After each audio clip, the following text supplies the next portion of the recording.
Gandang hapon mga guys. Kakauwi ko lang galing sa trabaho. Dito naman pahinga muna ako guys. At saka ipapakita ko muna for today's video ang ginagawa kong pagkainan ng pusa. Titingnan natin mga guys kung ubra ba to kay Meow Meow. Ayan po mga guys. Dito na po. Medyo nabasa sa mga guys. Ayan na. O diba? Lagyan ko siya ng cat food kasi nga pagkainan po ng pusa ito mga guys. At dito namin si Meow Meow. Nangumukbang siya ngayon para naman maganda tingnan yung kanyang pagkainan. Ayan mga guys.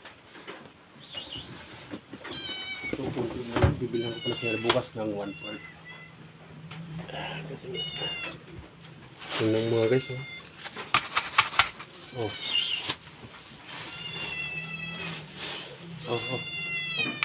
ayan mga guys, medyo nangangamoy ng ang tapang na nangangamoy ayan mga guys, kung komportable ba siya dito. Parang ayun cat food para sa iyo yan. Magmumukbang po siya mga guys. Ilang piraso lang yun kasi kailangan pa ito pabuti ng ilang araw. Pero pakakainin ko naman po siya ng mga hasang ng isda pag magkapamalingki kami kasi mahal po ito mga guys bali lang po ito, 1 food lang 20 pesos ay 28 kasi 60 ang kalahati 28 pala to, 28 kaya saga muna siya sa pakunti-kunti ay mga guys parang tumaba siya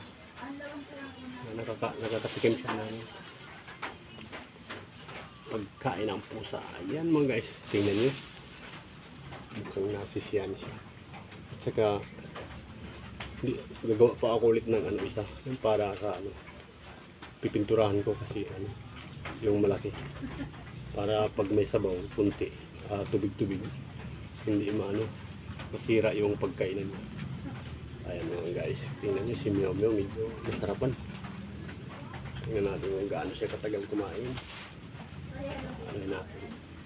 Tumataas yung buntot yung mga guys. Yung haba rin pala, isang dipa. Ayan mga guys, isang dipa. Siyempre, joke lang. Ayan. Nakain ka muna. Ayan. Nasasarapan siya mga guys. Diba? Ganun ka takaw na ngayon si Meow Meow sa cat food. Ting-tingin lang natin. Lagyan natin yung isa. Siguro mga bilang na bilang mga guys wala pa tayong sapat na wala pa tayong sapat na pera para magkaroon ng maraming cat foods. So mga guys, nagkakaroon na siya ng laman mga guys dito ayaw niya busog na yata para naman siya masigasig siya para din na siya maggagala. Ganda pala yung cat foods talaga, medyo masustansya yata ayan mga guys may laman na siya. Ayan ang laman niya pero di naman siya kasi di naman siya may lahi lang siyang pusa. Ang lahi na talaga pusa. Ayan po mga guys, yan po ang aking pusa na may lahing pusa. Okay, diba? Yan, medyo matakaw siya mga guys. Kaya pwede ako kumain ito mga guys. Sa totoo lang mga guys, parang pinawis mo ko dahil may tangkasok po ako lagi kasi naambulan tapos pagod sa trabaho. Kaya relax muna. Medyo matamlay ang kalaban. Kaya inalagaan ko muna ang pusa. Di bali, wala nang pasok bukas, linggo. Kaya relax. Kasi kahit linggo, marami pa rin ako palang gagawin bukas. May nagpapagawa sa akin ng mga rack.